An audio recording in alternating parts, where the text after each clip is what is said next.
Je suis comédienne, modèle d'art et autrice. J'ai publié cette année aux éditions Flammarion Journal de mes oreilles, qui est un récit que j'ai écrit d'abord sous forme de podcast, que j'ai publié, et puis ensuite qui est devenu un livre.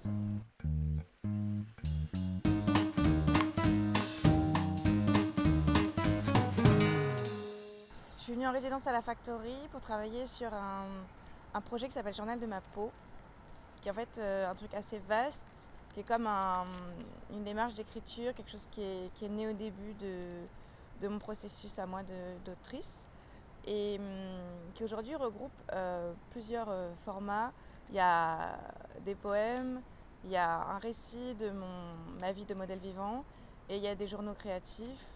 Et je crois vraiment que ces trois formes sont liées, comme s'il y avait plusieurs femmes, plusieurs peaux de femmes. Moi, souvent, quand j'écris, j'ai l'impression que je dessine. Ça, c'est quelque chose, je pense, qui est lié aussi au fait que mon écriture s'est développée en même temps que j'ai découvert que je posais, et le lien avec ma peau dans ces moments-là. Et du coup, je pense que j'ai un peu fondu les pratiques du dessin, de la peinture et de l'écriture.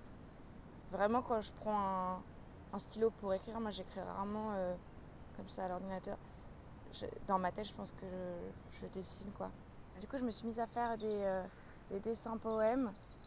Et ici, j'ai fait tout un livre, enfin un carnet, j'ai terminé un carnet.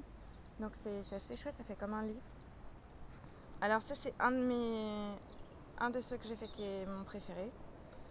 Je pense vraiment que l'endroit du dire, il est magique, parce qu'il permet vraiment de déposer et de rendre vivant, de rendre réel, de faire prendre conscience et partager ce qui est vécu.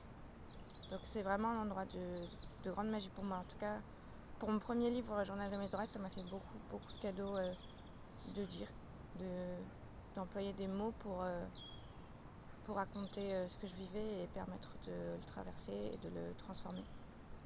Je crois que j'ai été très touchée par T.S. Eliot et Blaise Cendrars, Shakespeare aussi, Paul Claudel dans ma jeunesse. Puis après, j'ai découvert des autrices. On m'avait pas parlé des autrices à l'époque, c'est fou.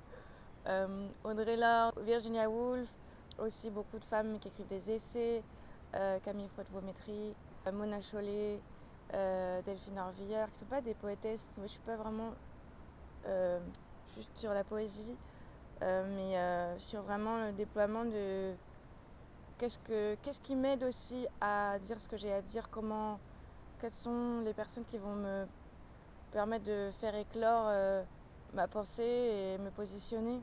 Et puis il y a les gens que je côtoie, mon équipe. Il y a Harim Bata, il y a Laura Luttard, il y a Mélanie Leblanc.